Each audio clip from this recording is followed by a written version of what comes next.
When I started off early in my sales career, I went into the mortgage business, and one of my mentors, his name's 𝙇𝙤𝙖𝙣𝙣𝙚, awesome guy. He was like a college basketball coach at one point in time, and just a great mentor.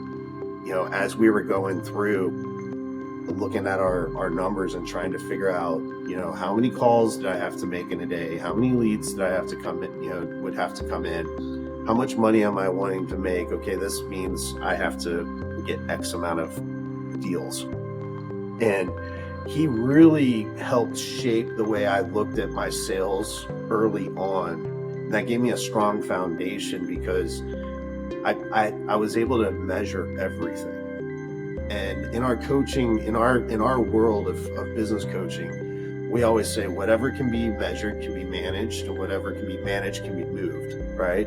So if your revenue is the lifeline to your business, then lead gen has to be the number one focus. You have to become a master of it. In order to become a master of it, you've really got to measure it and you got to manage it so that you can move it and become masterful. So once you become masterful, then you can start to teach and develop other people on how to do that. A lot of business owners are struggling with this. So if you're out there listening and you're struggling with this, trust me, you're definitely not alone. Everyone goes through it. It's just part of the journey that we get to go through as business owners.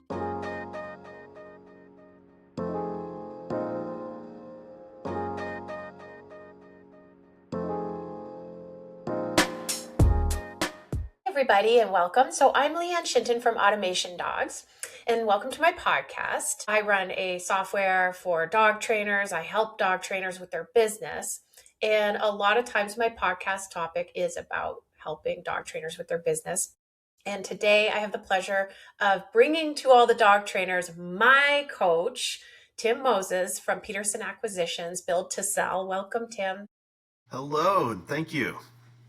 So glad to have you here. So you are just a wealth of knowledge. I have shared your contact information with many dog trainers. I know that you help other dog trainers as well. And I guess where we should probably start is, if you don't mind, just introduce yourself. I already kind of said you're my amazing coach, life changer, business changer. Every week we meet, and it's really, really helped me so much with my business and my life. So thank you. Well, thank you. That means a lot. I'm a business coach and mentor for business owners like yourself. I work with business owners who are just struggling and living in chaos. So I help them focus on building a team that they can rely on and count on, help them find the profits that they're bleeding within their company. And together that leads to more freedom and more wealth. That was a very quick intro. Thank you. Awesome. So I guess what I want to dive into is some things that might help dog trainers that I hear from them. And one common thing that I hear is, I ask all the time, what happens when a lead comes into your website? They call you, they fill out your contact form. What does that process look like? And I hear it every day where folks will tell me, I call them back, I get back to them within 24 hours. So I'd love to hear your take on that. Yeah, brutal. I hear that a lot as well, and I think the root of all evil to a business is solving for revenue. How do we create more revenue? And that starts with the lead gen, right? You spend money, you make this investment to attract somebody into your ether, and you put all this time and effort in getting them to submit their information so that it comes to you in some form of a lead. And then we're supposed to call them up and follow up with them and try to convert them to a sale. And, 24 hours is just the deadliest sin when it comes to sales and marketing. there's scientific evidence, empirical evidence that shows that a lead must be followed up with in 5 minutes. And you actually have a 400% chance of not closing the business after 10 minutes. So 24 hours later, you have really put yourself behind the eight ball, and the likelihood of you converting that person is really slim, because we live in a world of expedition. Everything's got to be expedited, right? Because we've been putting this off. By the time they finally find some time to put in that information and contact you, they've now set their minds that they're going to take care of this. And if they don't connect with you in the first 5 to 10 minutes, they're moving on to that next person in Google. And we like to say the best place to hide a dead body is on page 2 of Google search, because nobody goes there. Nobody even makes it there. They contact the first maybe 3 or 4 people on the Google page, and they look for results. And if you're not contacting them within 5 minutes of that lead coming in, you're going to lose the deal. Absolutely. And I think this day and age with AI, ChatGPT, that's why people are just so needing those quick responses. And studies, like you said, have shown this is the way it is. It's 2025. It's probably going to have to be faster next year. And Yeah. so I think we could agree that speed is the number one factor when you're trying to convert those leads. Yes. And, most business owners, majority of the businesses in this country are solopreneurs. They're insurance agents, they're real estate agents, they're marketing people. They're some kind of an independent agent. So if they're on sales calls or podcasts like we are right here, and leads are coming through, they've got to come up with some creative ways to automate their systems so that they're making contact while they're working with other people, right? And that's one of the things that I love about your business, Automation Docs, is you give that automation that's so important. And we've had to incorporate the same kind of automation on our back end as well, because myself and other coaches and mentors, as we're meeting with our clients and involved in our own businesses throughout the day, we can't always just be sitting here with our hand on the phone waiting for somebody to call. We've got to have some kind of a system in place that's going to attract them and keep them on the hook until we can get to them. So I think it's a big misconception within the business world of what's acceptable, right? And in most cases, a same-day response, that's acceptable to maybe replying to a customer or a complaint or a need, right? But when it comes to lead generation, they've got to get in under that 5-minute mark. Absolutely. It can make or break a business. And I shot a video the other day, and what we're talking about is reminding me, have you ever walked into like a restaurant or a store, and the person behind the counter is just like literally like trying to kill you with their mind? Like they're looking down, they're like, oh, I don't want to talk to you. And with us as dog trainers, we may not have a storefront where someone's walking in, but our website, our socials, that's our storefront. When people walk in that door, when we ignore them, and that's how it feels to them, that's poor customer service. Exactly. Yeah. And, I heard something recently, right? Like what you don't change, you choose.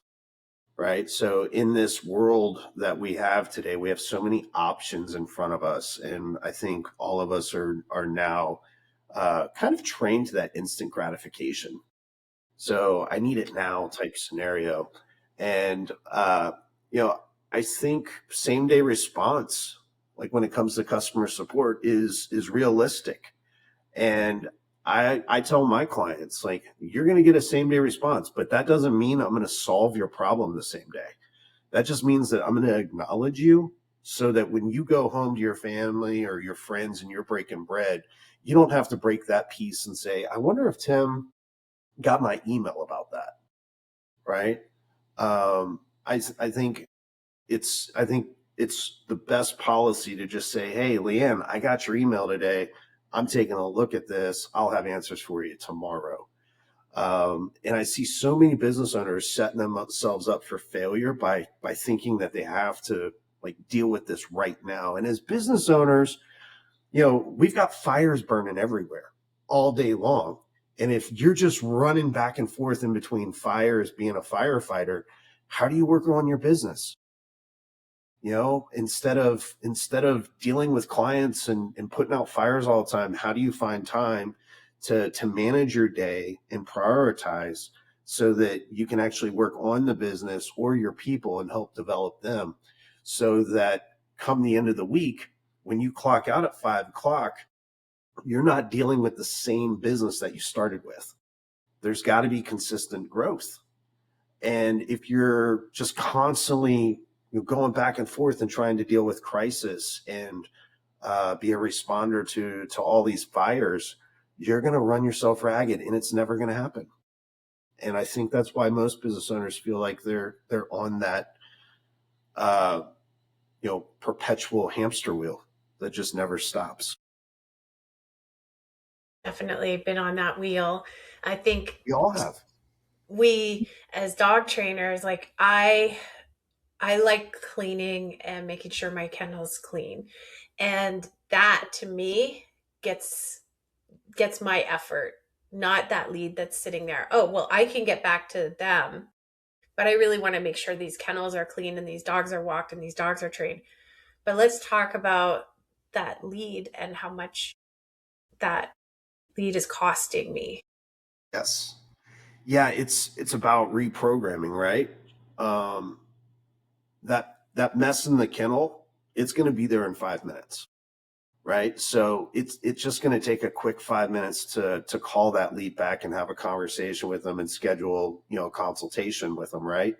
So that problem, it's still going to be there when you're done. So we like to say, call the damn leads, call them. Stop procrastinating and putting things off. It's an avoidance. It So is what an are you avoidance. avoiding? I wonder if it's like we're going to call them and they might say no. Like, I don't know why we avoid that. Maybe we're not business folk at heart. We're dog trainers.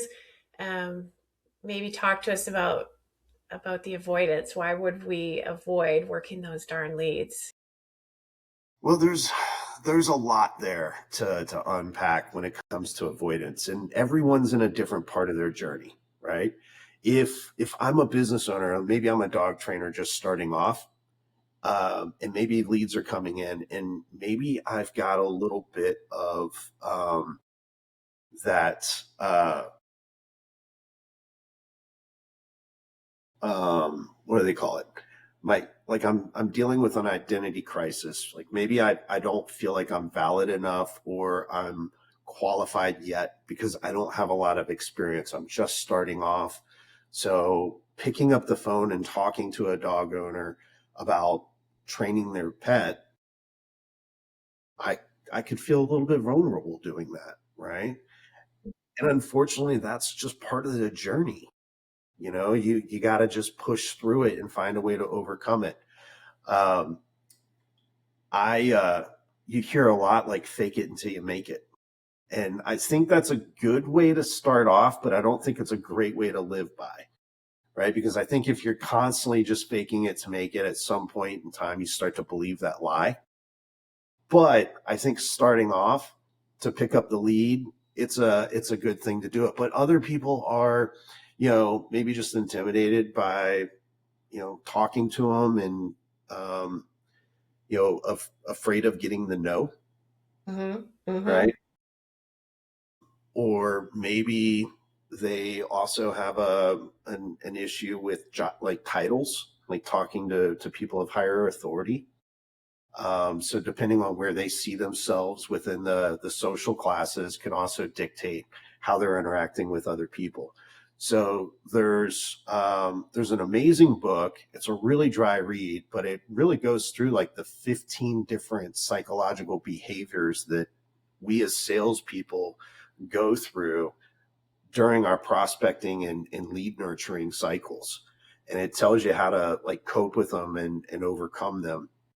And really at the end of the day, the best prescription to overcome whatever it is that's in front of you is to just face it and push through it. Mm-hmm.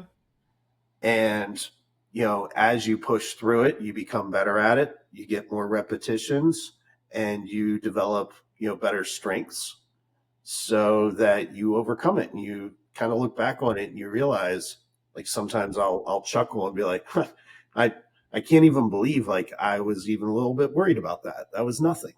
That was easy. I can't believe I was reluctant to pick up the phone and call those leads. I wonder how much, how many thousands of dollars I cost myself because of that. And it was nothing. That was awesome. I think another reason for avoidance might be that we are burned out. We're maybe triggered. Someone leaves a message and they've got maybe two sibling dogs that are fighting, and we just had a client with the same kind of thing, and just burnout. Burnout's at the top of the list. I've had salespeople on my team, you know, just kind of walk into it with bias. They automatically think because the last 5 leads haven't been Yeah. good that the next few aren't. And I've always tried to play a game with when it comes to sales with our leads and our prospects. And for every one lead that I get, there's that um that illustrates a dollar amount, right? So let's say for every one lead, it's worth $20 to me, right? Not irregardless of what the business spent on it, but let's figure kind of work it out in the numbers, right? If I have to get 20 leads in a month to make 10,000 or $2,000, then each leads or 20 leads to make let's say $1,000, right? Then I've got to go through and work through a certain number in order to get there.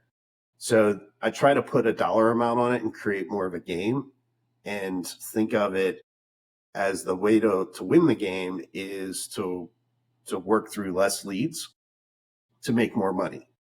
So then that each lead becomes more valuable. And psychologically for me, that helps me go into that to where I'm anxious for those leads. So regardless if I'm burnt out or not, I'm kind of playing this game with myself on working through these leads and trying to play against myself to make it more valuable, right? I like that.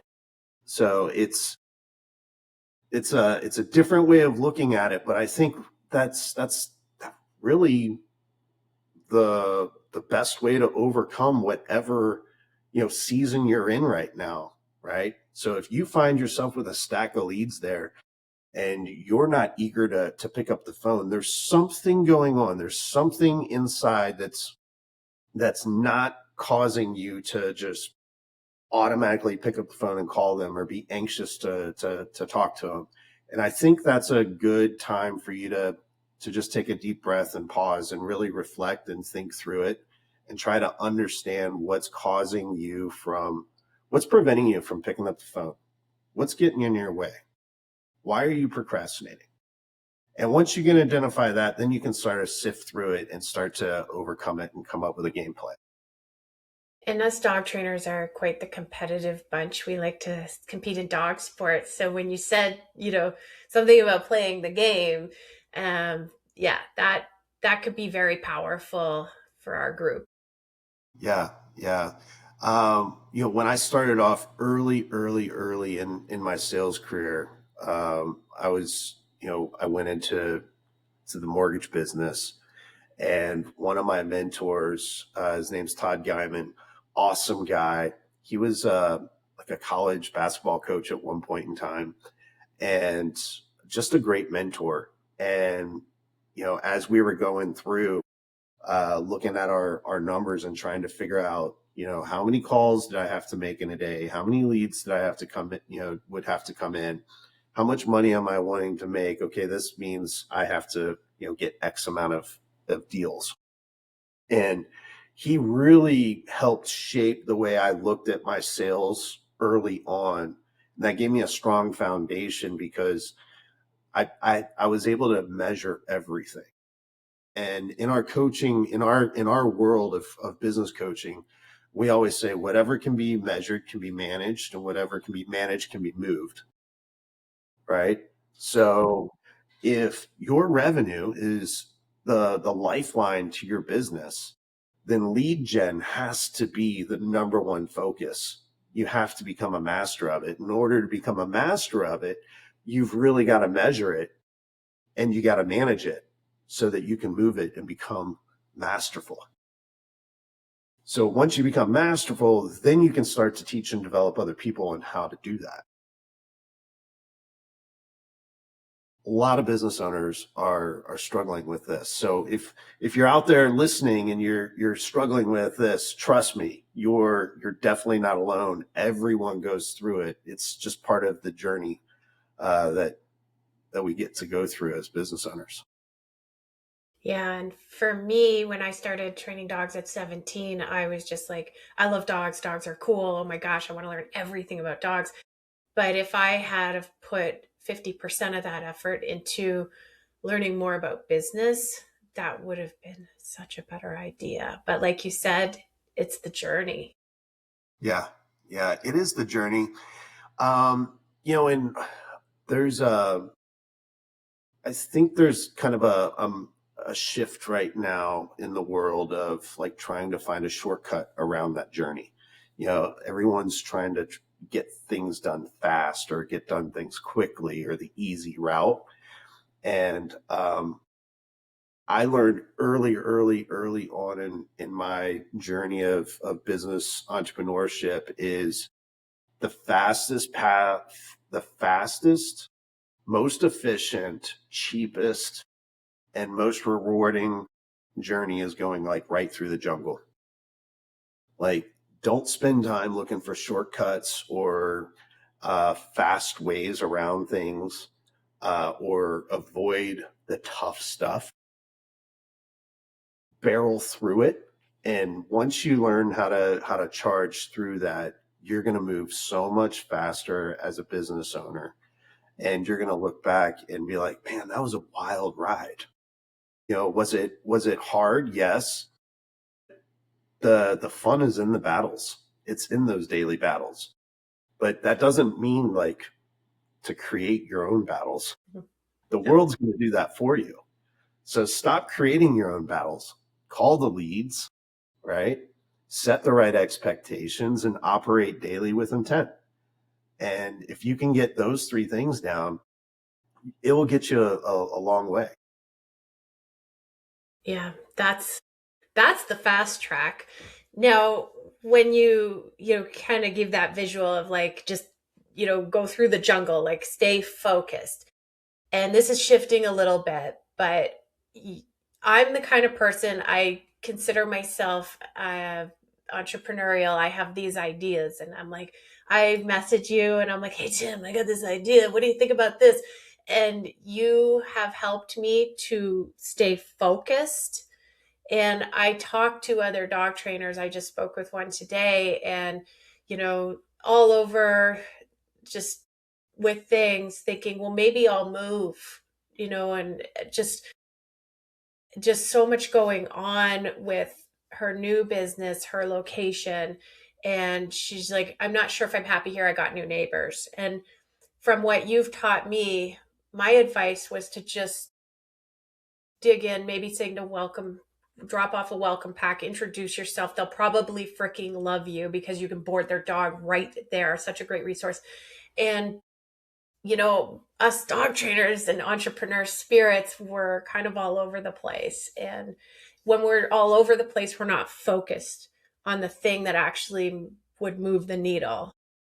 Yeah. Yeah. So, what's the easiest way to gain focus? Do the thing. Well, before you do the thing, how do you know what to do? Talk to you. That's a great start too.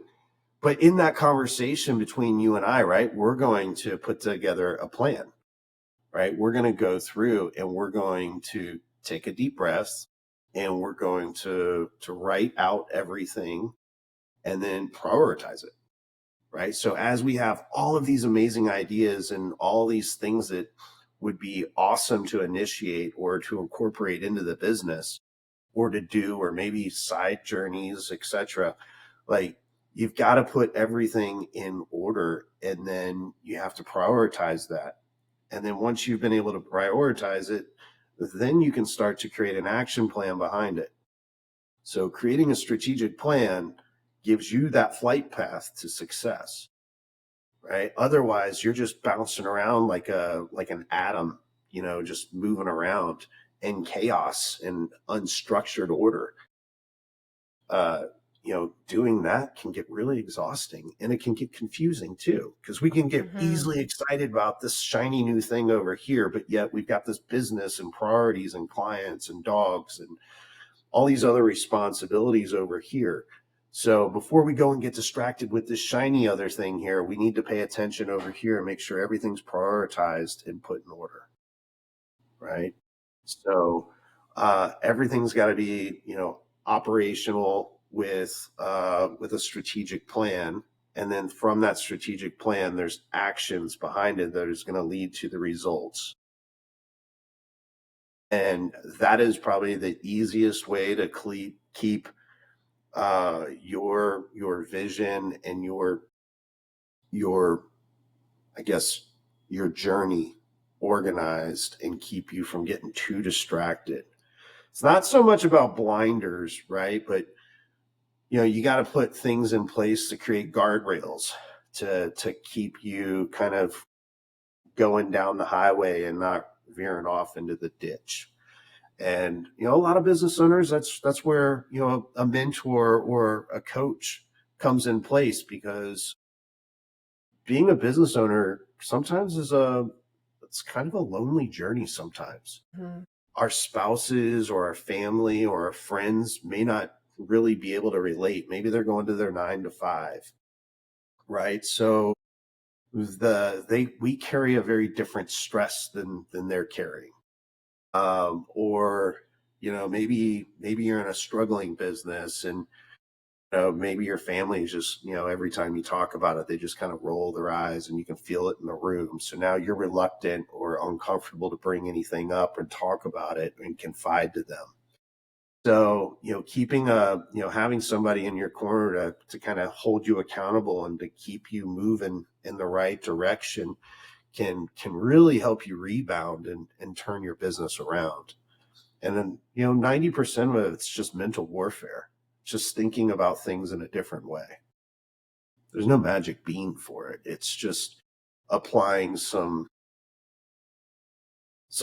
core basic principles to it and then execution. And when you were talking about how lonely a place it is and how hard being an entrepreneur is, I commonly see dog trainers as like a mom and pop shop. It's generally a husband and wife that are in this together, and the stresses for a couple to move through in a business that they share. Whew. Yeah, yeah. That's a that is a tough dance to do too. I'm not I'm not against it, but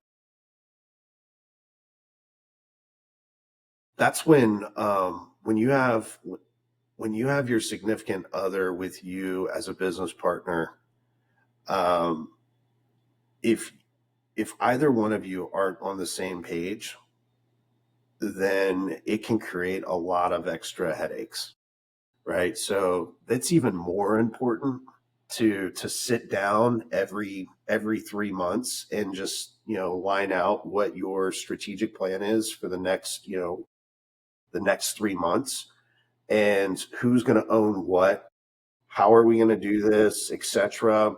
And divide and conquer together, because it's a three-legged race. And if you can't tie, you got to tie your partner to your legs so that you guys can stride and move together at the same time. But you also don't want to take those frustrations, home either. At 5 o'clock, it's real easy to sit there and, now all of a sudden your dinners are consumed with business talk and stuff. And, that connection, during lunch or dinner or in the evenings now fades away. And now it's just like, you're just business partners. And that can start to root away and really decay the relationship. And it will usually start on the personal side of it, and then it will bleed into the business. And it's not a hard thing to fix either. So it's just a matter of communication and give and take, right? You don't have to have the same ideas on the strategic plan, but it's like, okay, well, you go take that, I'll go take this. This is what I'm going to do. What are you going to do? Okay, great. Now let's go do it. Right? It doesn't mean that you have to be, exactly on the same page, but you got to know where each other is going and how you're spending your time and where those investments are. And then my biggest, advice would be, at 5, 6 o'clock in the evening after you're done, maybe have just a quick recap of the day and then leave it there. Yeah. And, start your next morning off 7:30, 7:45, 7 o'clock, something like that. Spend a little bit of time to recap, talk about the day, pick up where you left off, what needs to get addressed today. Maybe something popped up yesterday that needs addressed immediately. Who's going to take care of that? And go and execute, charge the day and seize it.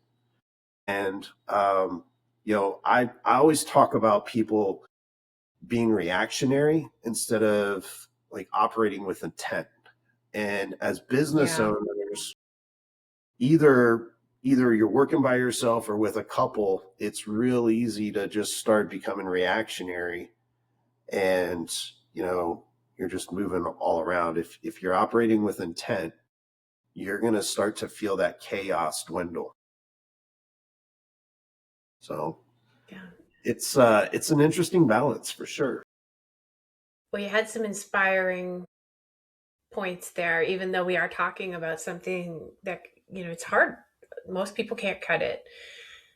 There was something about the strategic plan when I first met you and you were showing me the journey of a business and having the strategic plan. And it was once you've been in business a while and things kind of level off. And that's where there can be big problems if you're not careful. Could you share a little bit? Do you know what I'm talking about?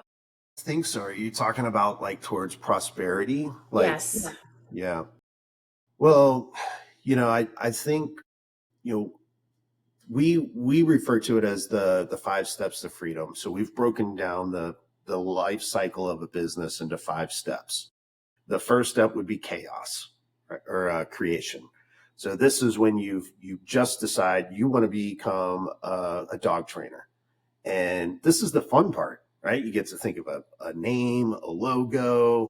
Maybe you're picking out a place, you're putting together your training programs, you're building your website, you're getting your business cards, maybe you're getting shirts. Like all of that's fun. And then, about 60 to 90 days, things kind of start to feel like, oh, things got to get real. Like we got to start selling and making some money. So then we enter into the chaos stage. And believe it or not, I talk to business owners that have been in business for 20 years and they're still living in chaos. They just can't figure out how to get out of their own way.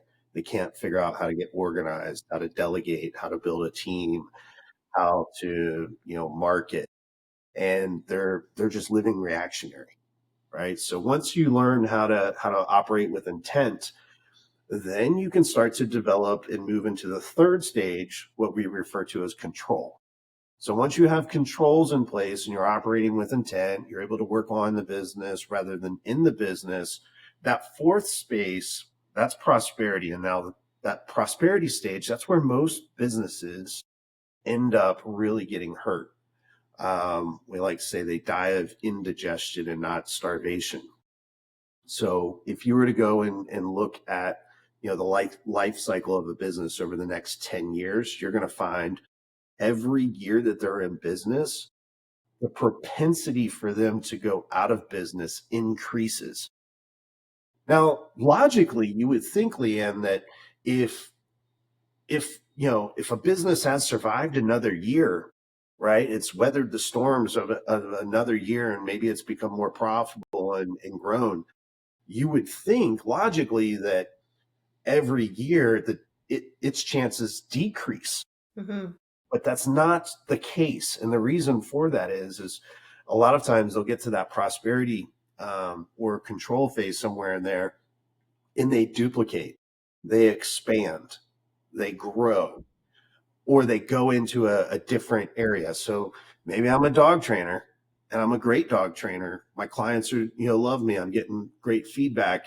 Maybe I decide I'm going to start training cats.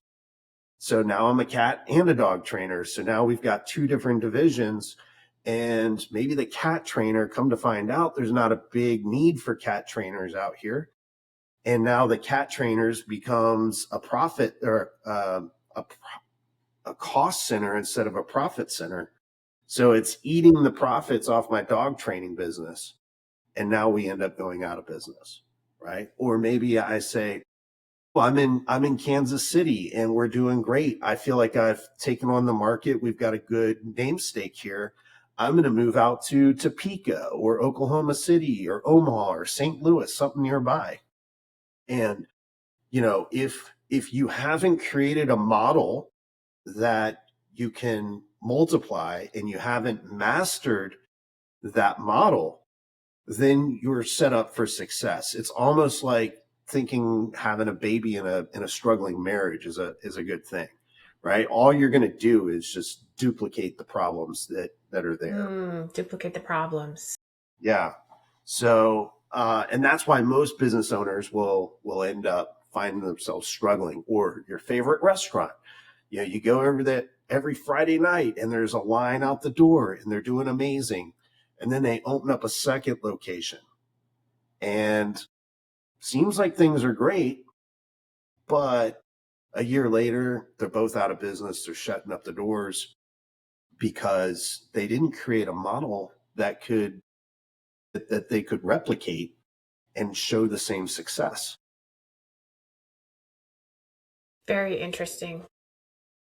So if they manage to weather that and get through prosperity, then the fifth final stage is wealth.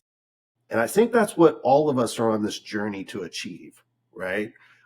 Um, we're looking for wealth of some capacity. We're trying to grow this out, and we're looking to achieve this dream that's greater than what any 9 to 5 job could give us, even if it's got an amazing benefits package and 401k and all that other stuff.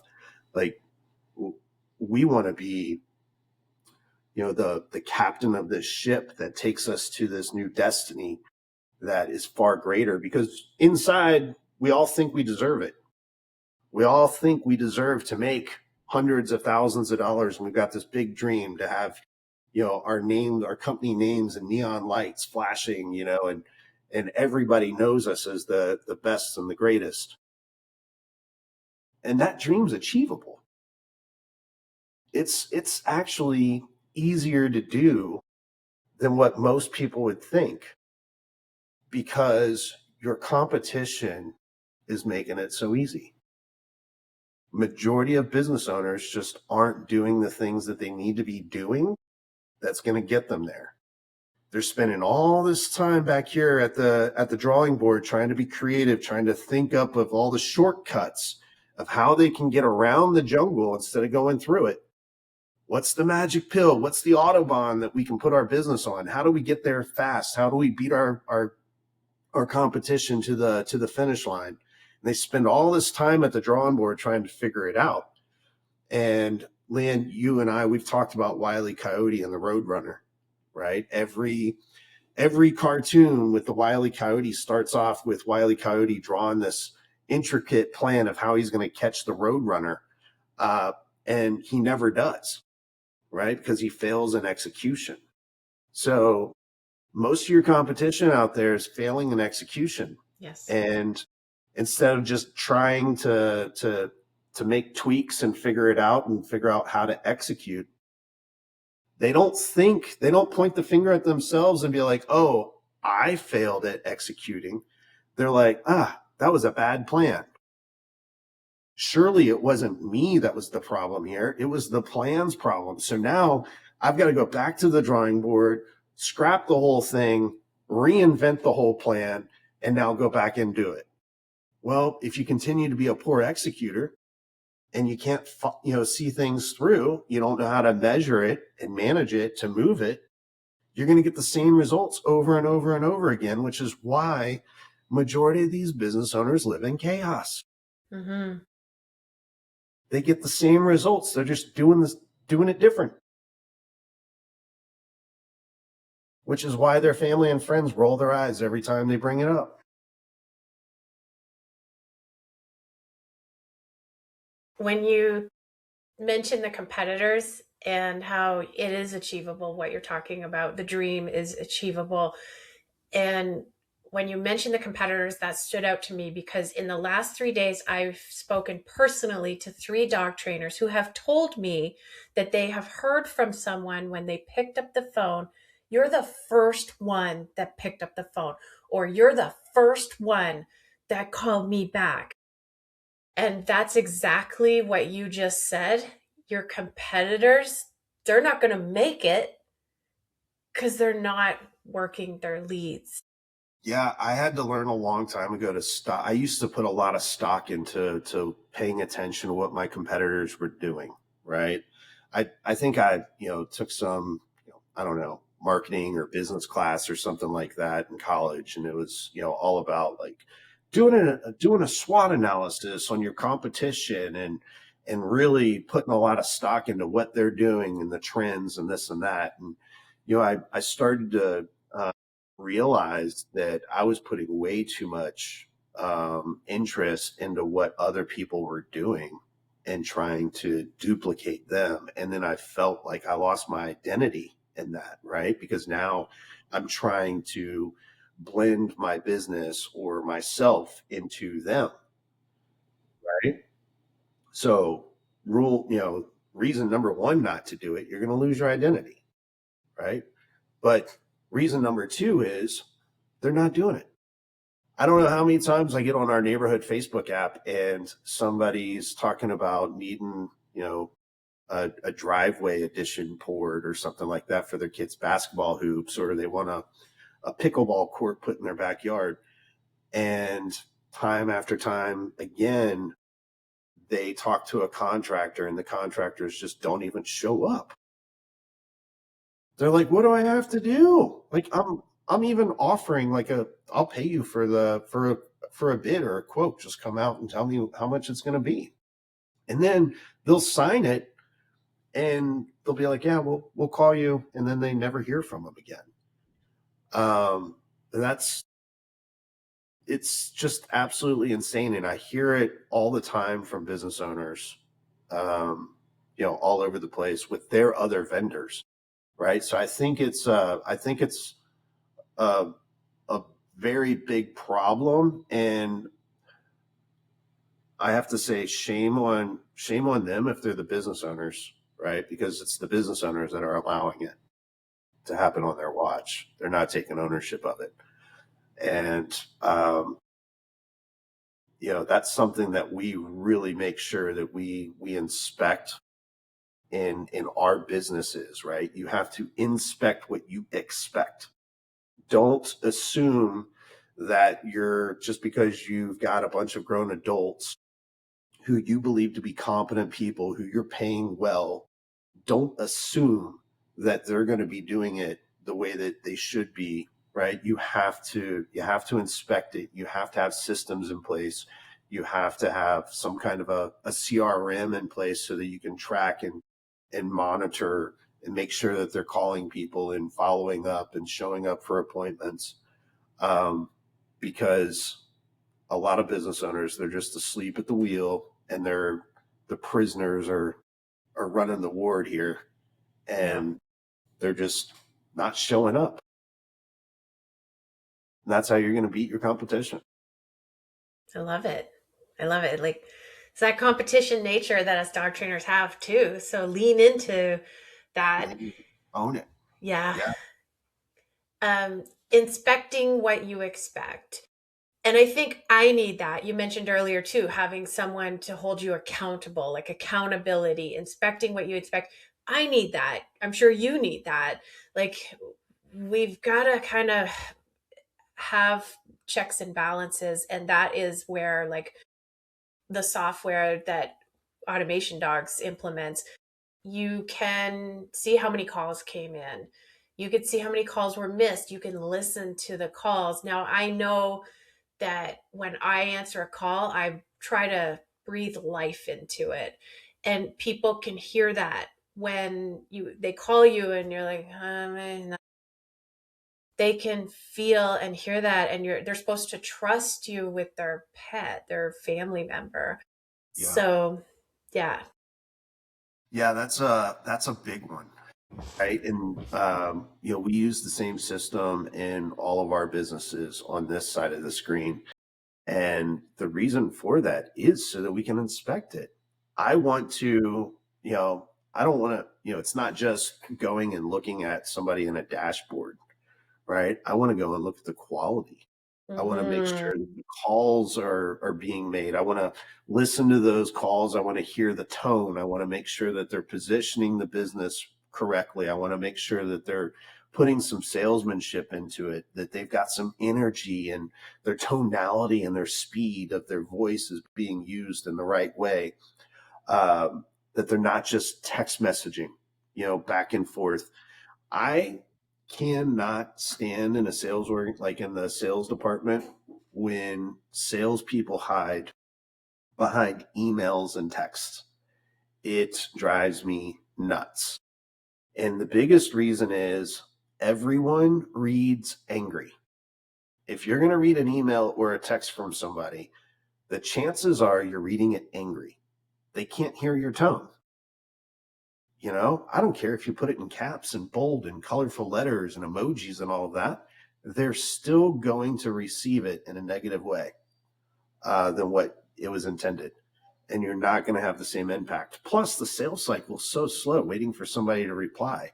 I want to get you on a call. I want to talk to you. I want to listen to you. I want it to be gritty. I want an opportunity to play that hot and cold game with you to find out what it is that you're exactly looking for, so that I can say, Lianne, I am so glad that we found ourselves on this call today, because I have exactly what you're looking for. What you just shared with me is exactly what we can deliver. I can't wait to present this to you. And then I can, go into it. Imagine trying to do that in an email or a text. It's not going to carry the same gravitas. And I think when you said, hiding behind like a text message, taking the easy route, and I see that commonly where folks will someone will ask a question and they'll get a text message back. Your text message really shouldn't be more than 160 characters. It should be short. And I see like they wrote a book and they're just like, here's the information you asked for. And that's a lazy game. It really is. Yeah. And then follow-ups, after every call, we're looking for a follow-up email, kind of a CYA email, right? Hey, Lianne, really appreciate the conversation that we had tonight, per our discussion, or as we discussed, here's what you can expect, and here's what's the next steps, right? Because I think that illustrates communication up front. And we live in this world where we're all carrying cell phones, and we've got email and texts and all of this, all these devices kind of strapped to us, but yet we're still not communicating effectively with our clients. How is that even a possibility? There's no excuse for it. So we look for a lot of ways, like your system, right, to automate that and to remove a lot of that heavy lifting. So how do I automate those follow-up calls and just put them into a pipeline where it's tied to an automation, and that automation is, backed by text messages and drip campaigns or drip emails, just automatically going to do it. That way I'm not putting so much of a burden on my team, and they can focus on what's really important and not have to spend all their time trying to craft texts and emails. Yeah, I think like one of the hardest parts for me was to follow up with someone when I didn't close a sale. And part of that came from mentors that I had been told, hey, if you don't close them right in the sale, then that's it. You're not going to close them. And then I learned later that's definitely not the case. And Yeah. so I, was manually supposed to follow up with people in my mind. I'm like, come on, Lianne, you can do this. But the Canadianism in me is like, sorry, I know that you said you wanted to do this, but I'm just following up. And it was so stressful for me. And I was busy, so it didn't get done. And so I created automation for that because, I'm kind of a wuss about it. I'm Canadian. And when I remember when I built the automation, and it was very simple. It's just like checking in, you still interested, something along the lines, just a friendly check-in. Like, it was great chatting with you recently. And I remember when I first sent it out, and it was a family who had just gotten like a whole bunch of sibling Belgian Malinois. And I know you have a Belgian Malinois, so like female, a whole bunch of female Malinois, all sisters. And I'm like, whoa, like they need training. Why didn't that close? Like, I don't understand it. And some people like me have buyer's paralysis. They will not make a decision right then and there. And when I Yeah. followed up, I put her in the automation, and the automation followed up because I'm a bit of a wuss. And she was like, right away, I'm so glad you checked back in. Yes, let's get started. And I remember it because who can forget like these Belgian Malinois and the situation they were in. And one of them was named Letty, which I thought was super cool, from Fast and the Furious. Like, what a Yeah. great name. And it just like was so memorable and impactful that this client is going to be right out of the gate. It's easily a $15,000 sale because they have like 3 Malinois that need training. But long term, those dogs can't board anywhere else. They need to be with us. So we've got a lifetime client that, pays a lot of money. They got all these Malinois. So that was so impactful to me that I increased my bottom line just by popping them in the automation. How simple. Yeah. Yeah. That is a great call out. Not a lot of people follow up, but that also holds true with the leads, right? Mm-hmm. Evidence shows that the average salesperson only calls the a lead like 1 to 2 times, maybe three, and then after that it really falls off.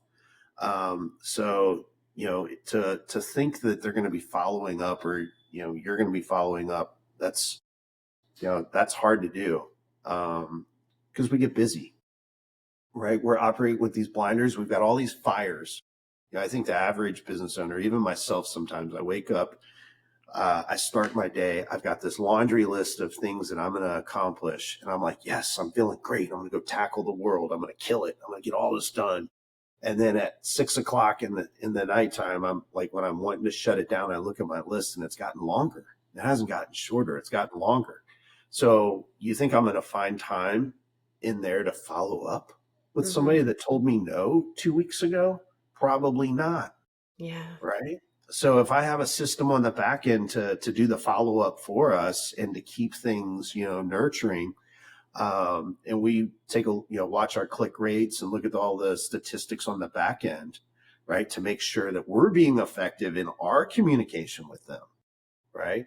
Even though we're not sending it out each individually and pressing send on every email, but as they're going through, we're looking at, the statistics of, open rate, click rate, read rates, all of that. And then, when are we losing them? When are they dropping off? And then how do we assess it? How do we hold them? How do we make tweaks or adjustments to hold their attention longer? And those aren't like quick turns, right? You can't steer that ship like overnight. Those take, a lot of time to look at the statistics and the numbers and get the desired results that you're looking for there. But when we come back to the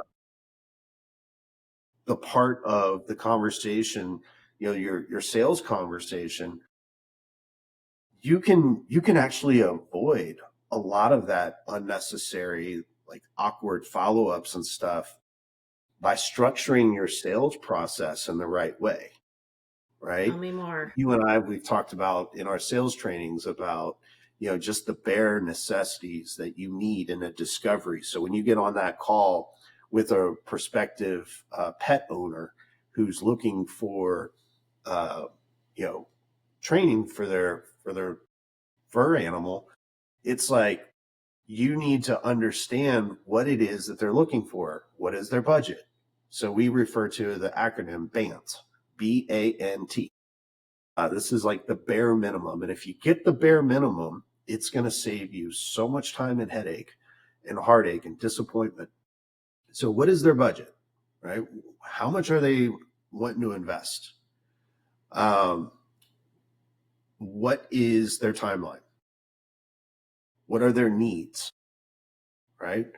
And then, what is their alternative? And then, who are the decision makers? Right. So if I'm talking to a prospective client, and you don't want to have like an interrogation. That the art of it is really making this feel like a conversation, and, finding ways to weave these questions in so it flows nicely. But, I might say, so, oh, who else is in the home, with you and your dog, right? Oh, it's me and my spouse and two kids. Great. So, should your spouse be a part of this conversation? Do they know that we're having this conversation? Yes, they know. We talked about it. They're excited. Excellent. What are they excited about? What are you excited about? What are you looking for? When you think of, dog training, what is it that you're looking for? What is it that he or she is looking for? What is your timeline? What criteria are you going to need? What's the evidence that you're going to need to see that I'm the right dog trainer for you? So if you can kind of ask in a structured framework these questions and get that information up front, you pretty much have created the rules of the game, right? So now I can say, okay, Lianne, so if I understand you, and I think I do, you're looking for a dog trainer that's got experience with Malinois. Your budget is $1,500 a month. You'd like them to learn at least the basics, sit and stay and lay down, and, some other general commands, heel, etc. You want them to start leash walking, etc. And you'd like to, start in the next 4 weeks. Do I have that right? Like, if you say yes, now there's no way out. All I have to do is present exactly what it is that you're looking for. And I don't have to say, so what do you think? Or how does that sound? Or anything like that. I can just say, this is amazing, Lianne. We're going to be a perfect fit. Let me introduce you to our training packages. You can't go wrong with any of them. I have some suggestions on which one I think is best for you, but I'm interested in hearing your insights. A, B, or C. Hey, I think that's a great one, but I also think this one might be a better fit, and here's why.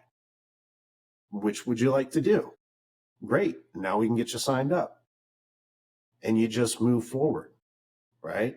Mhm. Now, if they turn around and say, well, we just put the deposit down on our dog, and, we're probably not going to have it for like 3 months, right? They're way ahead of the curve. They're just eager and doing their homework, then I'm not even gonna like really have too deep of a conversation, right? I'm gonna get to know them a little bit and talk about it. And I'm gonna say, hey, you know what would be best? When your dog is, 3 months old, 4 months old, or whatever, like let's have another call and let's, understand the temperament of the dog, where it's at, how things are going, and let's, jump from there. I'm going to save myself a lot of heartache from trying to sell them now, Yeah. not understanding this is the situation. Does that make sense? Yes. Now, could you share a little bit if someone has a dog that might be a bigger problem and there's that sense of urgency where this dog is 9 months old now and if they want to wait 3 months, oh boy, they're just going to ride this out while the dog's going to go through adolescence and everything. And then we've got a much bigger problem and more repetitions and patterning in the dog's behavior. So, could you talk a little bit about how we could create a sense of urgency with that type of scenario? Yeah. There's a couple ways to do it. One of the ways is to start off and say, so I work with two different types of people. I work with customers and I work with clients. A customer kind of just tells me exactly what they want, and I do that. A client, we take more of a consultative approach. They lean on me for my expertise and my knowledge and understanding of it, and they really take that for value, right? So, which relationship here do you prefer? Client. Excellent. I think that's a great choice. I've been a dog trainer now for over 27 years. I've got a lot of experience, especially with your breed of the dog. And based on, what you've told me, I think time is of the essence here.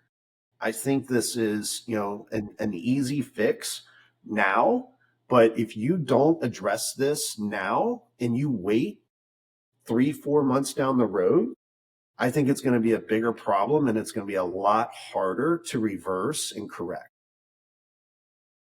Now, the other thing that I like to, try to figure out is like, what is the impact, right? So let's say this dog is having a lot of problems. I might say, well, Lianne, these negative behaviors that your dog's presenting, how is that impacting you and the family?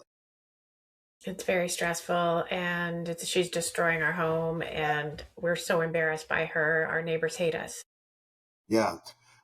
So I can only imagine you're basically living in a household with somebody that sounds like you have a hard time tolerating, right? Yes. They're destroying your stuff.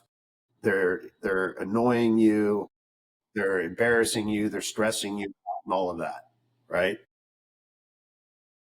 So if there were a solution to fix this, is that something that you would like? Is it so impactful to your lifestyle right now that you're willing to wait? Or is this something that you really need to address like right away? I need to address this right away. Yeah.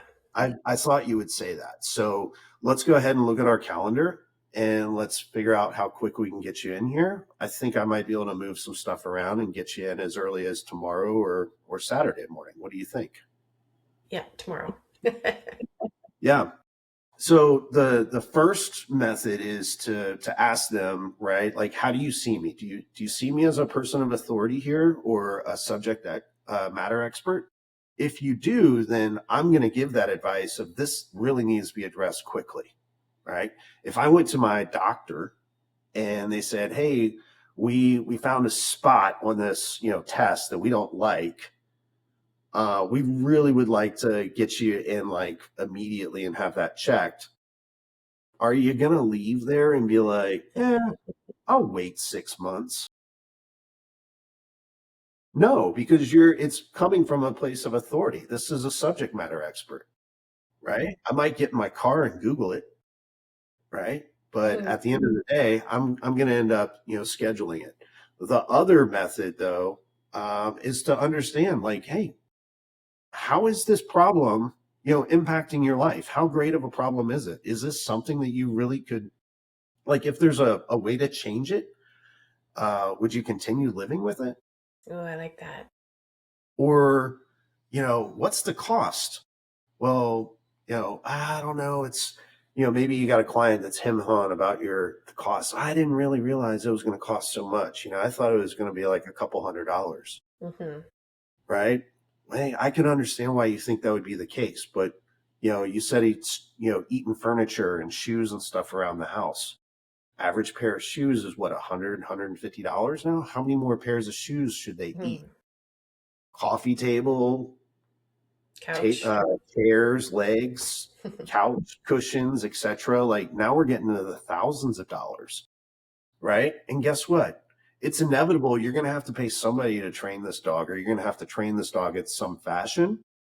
So if we're looking at it, the longer you wait, the more it's going to cost you. So I understand that, this is a bit of a sticker shock for you today, but as somebody that's been doing this for 27 years, I can assure you, you're going to have a real sticker shock in 6 months, after you look at what it's chewed up and what it's cost you over that time. So that being said, let's go ahead and schedule you. Let's get you in here tomorrow. Let's, get an evaluation going and see if we can turn Spot around. And no, not pressuring, right? Easy talk track. It's just about positioning. And lots of questions. Lots of questions. Questions are the key. Again, going back to that physician analogy, right? You wouldn't want to go to the doctor, sit on that horrible, paper covered cushion, and then they just walk in and they say, "So how you feeling?" "Bad." "Well, here, take this," right? You'd like them to ask some questions to diagnose what the problem is before they make a prescription or prescribe a problem or a solution. So as salespeople, sometimes we're really quick to kind of be like, "Oh, I know exactly what it is." Well, you may know exactly what it is, but your client doesn't. Right. So to make them feel heard and to make them feel confident in their decision, it's really important to take them through that sales journey and understand what it is that they're trying to solve for, how it's impacting them, what their timeline is, what their budget is. And I also like the alternative. So, Lianne, if you don't train your dog, what's the alternative here? I don't know. I haven't really thought about it. Well, probably going to continue to eat your furniture, poop in corners, harass visitors when they come to the house, misbehave, run off, bolt, not listen, bark incessantly, continue to, be a terrorist in the house. Like, so what's the alternative to that? Because that sounds miserable. Training them, obviously.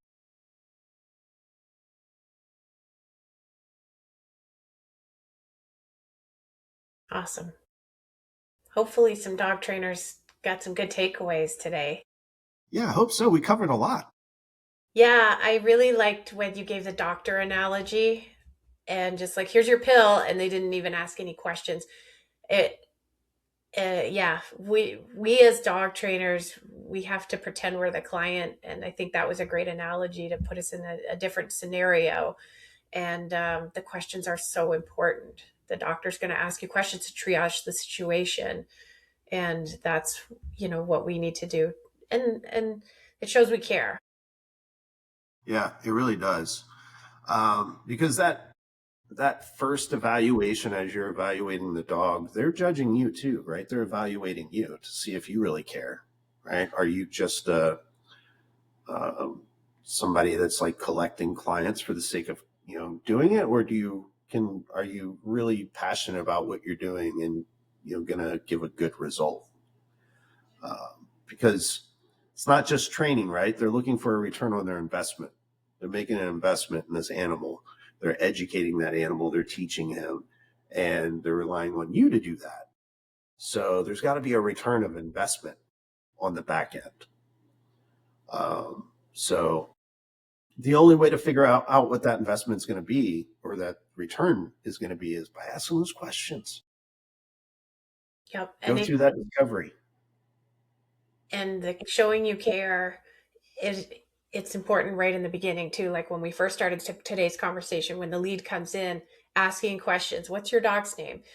what breed is your dog? Oh, that's a cute name. I love that breed. They're so active. You know, just asking questions through that whole journey, it shows that you care and it helps build that trust. Yeah, totally.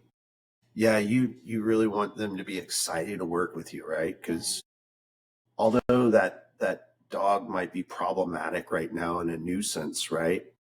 You know, at the end of the day, when the dog's like on its bed just sleeping, they're like, oh, it's so cute. Like, I just love him. Why can't he just be like this all the time? Right? Why can't this dog just be this cool? And it has the ability. And I think for some owners, like I know I went through it myself. One of our first dogs was a Brittany Springer. And that's another dog that's super high energy and definitely not really a house dog. And we had it as a house dog, and one of my favorite pets to this day. That dog just did not want to listen, right? And we had multiple trainers, and they were like, "This dog's untrainable. It just has too much energy to concentrate," you know. So finally, I figured out like you had to like really wear the dog out, play play, play fetch and stuff with him just to get him to a point to where he would calm down enough to start listening commands. And then the e-collar really helped out. But I still love that dog, even though he was terrorizing my house. I still wanted the best for him. So Yeah. I'm not going to turn him over to somebody that I think doesn't care. And what do you think? I know we've got a long time and I really appreciate your time, but what do you think about asking the client a question to have them kind of have a dopamine spike when you ask a question like, what do you really love about Maggie? Those are all great questions, right? Um, like, oh, I love Malinois. Why did you choose Malinois? Like, what do you love about that breed? Or how did you end up, with that kind of a dog? That's unique and fun, like tell me about it. So I think those are great questions to build rapport. Building rapport is just as equally as important, right? Get them talking about their dogs and all the positive, like to your to your point, like the dopamine spike, like get them happy, Get right? them, get them Ice realizing, icebreaker. yeah, Yeah. like, and get them realizing, like, because we're poking the pain. We're like, oh, he's driving you crazy, and da, da, da. But maybe have them have perspective, like you said, when they look at the dog, he's laying on the bed. Why can't he always be like this? We do love him. Like, just tapping a little bit into that and get them to be like, yeah, he's worth spending this money on that you need in order to make him help him. Yeah. So yeah, just getting them to be a little bit like, we do love him. Right. Yeah. Because at the end of the day, they do. That's why they're calling you. Yeah. Any objection that they give you is really just a smokescreen. It just means that you didn't cover it with them yet, and they need more information. Right? I am like you. Like I usually have my mind set. Like when I go to buy something, make a purchase, or do something, I've pretty much already made up my mind that I'm gonna do it. Now I just need to know that. Well, now I need to just make sure that whatever I've decided is a good decision, right? And if I'm leaning in on somebody and I can't tell for certain up front, then depending on my mood, sometimes I lead the salesperson, right? And we can't really always expect our clients to do that, right? I know myself well enough and I know sales well enough that I know how to lead a salesperson through the buying journey with me and get them to tell me what it is that I need to know for the sake of time. But, a lot of people feel like they need to be, close guarded, hold their cards close to themselves so that, it gives them negotiation power and stuff. And I find that really hurts, more than anything. So I like to ask a lot of questions and get as clear of a picture as possible so that I can diagnose it because knowledge is power. the more knowledge they give me, the more bullets I have that I can start adding value into how working with me is going to, create value for them and give them a return on investment. And I might say, so what other evidence do you need to feel confident in moving forward? Like if they say, hey, I need some time to think about it. Great, Lianne. Pull up your calendar, right? Immediately start talking about when you can schedule it, get a follow-up scheduled. Yeah. Because that's going to make them feel heard immediately and disarm them, right? Hey, Lianne, so we've got this scheduled for, Monday at 3:00. Just out of curiosity, in between now and Monday at 3:00, what are you going to be thinking about? When you say you got to think it over, like, what are you going to be thinking about? 9 out of 10 times, whatever they say is what their real objection is. And now you just have to overcome that. Right. So if they say, oh, I just really need to think about, timing, it's, a week before Christmas and, a lot of things going on right now. I just need to, make sure that it's, that it's good timing for us. Okay. That's fair. In the beginning of the conversation, you had mentioned that you had a budget set aside of X amount. If we can align you with a coaching package that meets that budget, would you have any reservations in moving forward? No. Okay. Well, let's focus on that then. So let's talk about, the packages that are within your budget, which is all of them. So you can rest easy there. You can't make a bad choice here. So let's go ahead and take a look at that, and then, we can go ahead and get you started. We won't even need to meet on Monday now.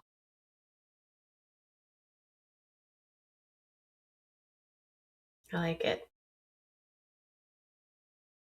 Learning just the small things. And I think you've looked at Sales Gravy. Oh, yeah, Jeff Blunt. I listened to his podcast. Yeah. God, you can learn so many good sales tactics from him. And how to navigate through overcoming objections, because I think that's the, besides calling the leads timely, learning how to position yourself and overcome objections is going to be the next thing in order there to help you take your business to the next level. Lots to learn. So much. Yeah. It's a great journey though, isn't it? Yeah, it is. And that's, I think with us as dog trainers, we always want to learn about dog behavior, dog psychology. But if we leaned into human psychology, it not only helps us coach the clients to help them to train their dog, but also to help them through this sales journey. Yeah, so much so. Awesome. Well, we have gone over an hour. I so appreciate your time today. Yeah, thanks for having me. This has been fun. Is there anything else you'd like to share? No, look, if anybody's interested in learning how to grow their business and get out of chaos, please feel free to give me a call or go to our website at petersonacquisitionsbuildtosell.com, and you can schedule a free coaching call with me. And happy to hear from you and your journey and how we can help you. And if anybody didn't catch that, of course, you can just rewind, but just reach out to me because I'm happy to share and, be a good testimonial for Tim because he's helped me so much. And I know he's helped other dog trainers as well. So thank you, Tim, for that and for today. Well, thank you. I really appreciate it. I love working with you and some of the other dog trainers. It's a really interesting industry. I never in my wildest dreams thought I'd know so much about dog training. It's fun. It is. Yeah, well, thank you, Tim, and thank you, everybody, for listening. If you would like to hear more conversations like this, of course, subscribe, follow, like, so that you can hear the next one. And again, I'm Lianne Shinton from Automation Dogs, and thanks for listening.